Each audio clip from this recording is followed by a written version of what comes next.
Ça y est, ils ont trouvé les deux nouveaux héros de Code Quantum et l'un d'eux est bien connu des nostalgiques. Je te le disais précédemment, le reboot de la série culte des années 90 est en marche. Le cours de la série reprendra 30 ans après la disparition du docteur Sam Beckett et une nouvelle équipe sera en charge de relancer le projet Code Quantum. Le successeur de Sam, interprété par Scott Bakula, sera le docteur Ben Seong, interprété par Raymond Lee. Et Ernie Hudson, connu pour son rôle de Winston Zeddemore dans SOS Fantôme, sera Herbert Magic Williams, un vétéran du Vietnam à la tête du projet Code Quantum. Pour le moment, nous ignorons si Scott Bakula tiendra un rôle dans cette nouvelle série, mais c'est fort à parier. Que penses-tu de ce nouveau binôme et crois-tu qu'il réussira à te faire oublier les deux précédents légendaires héros? Et si Beetlejuice avait enfin une suite? La comédie fantastique de Tim Burton, sortie en 1988, a été un véritable succès au box-office. Elle racontait l'histoire d'un jeune couple récemment décédé qui hante son ancienne demeure et qui fait appel à un bio-exorciste, Beetlejuice, pour chasser les nouveaux occupants.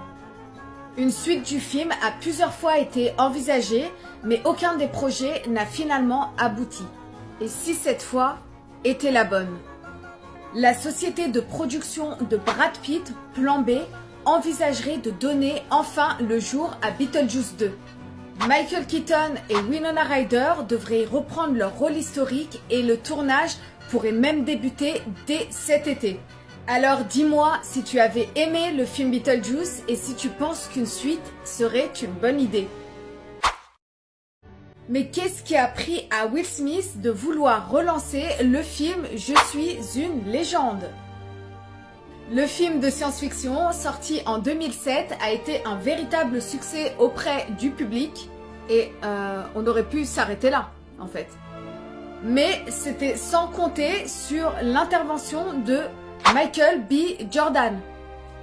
D'après les déclarations de Will, Michael lui aurait soufflé une idée de concept vraiment cool. Et du coup, il s'est tout de suite dit que ça pourrait fonctionner, qu'il pourrait le faire. Nous retrouverons donc sûrement prochainement Will Smith et Michael B. Jordan à l'affiche et à la production de ce nouveau volet, sans savoir pour le moment s'il s'agira d'une suite, d'un préquel ou autre. D'ailleurs, à ton avis, quelle peut bien être cette idée de génie qu'a trouvé Michael pour réussir à convaincre Will? Un incendie s'est déclaré sur le plateau de tournage de Blanche-Neige en live action au Royaume-Uni. Même si les images sont impressionnantes, les dégâts n'ont heureusement été que matériels puisque le tournage n'a pas encore débuté et nous ignorons s'il en sera impacté. Concernant le casting, Blanche-Neige sera interprétée par Rachel Zegler et la sorcière par Gal Gadot. Mais il n'y aura plus de nains.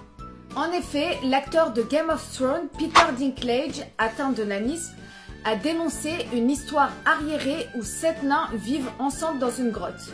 Après consultation de la communauté du nanisme, Disney a finalement décidé de remplacer les 7 nains par des créatures magiques. As-tu hâte de découvrir cette nouvelle version?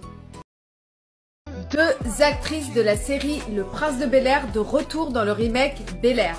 Devineras-tu lesquelles? Je te le disais précédemment, la diffusion de la version dramatique de la série culte des années 90 a débuté le 13 février aux États-Unis.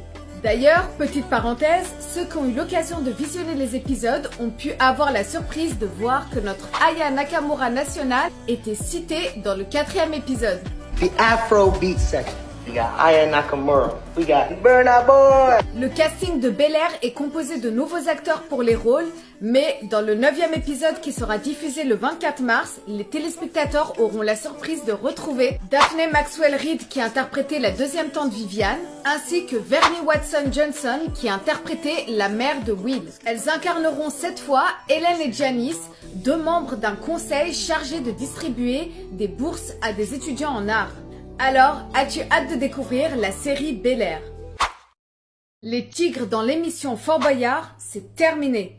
Mais pourquoi? Alors que les tigres faisaient partie intégrante du jeu d'aventure depuis 32 ans, la production a décidé de supprimer leur présence. Et ce, à partir de la prochaine saison. La raison en étant l'évolution des mentalités sur la cause animale, et notamment sur la protection des gros animaux, et en l'occurrence les félins. Alors qu'adviendra-t-il de Félindra, la dresseuse de tigres? À ton avis, à quoi ressemblera désormais la cérémonie de la salle du trésor sans les tigres qui en étaient les mascottes? Ici la voix, c'est tout.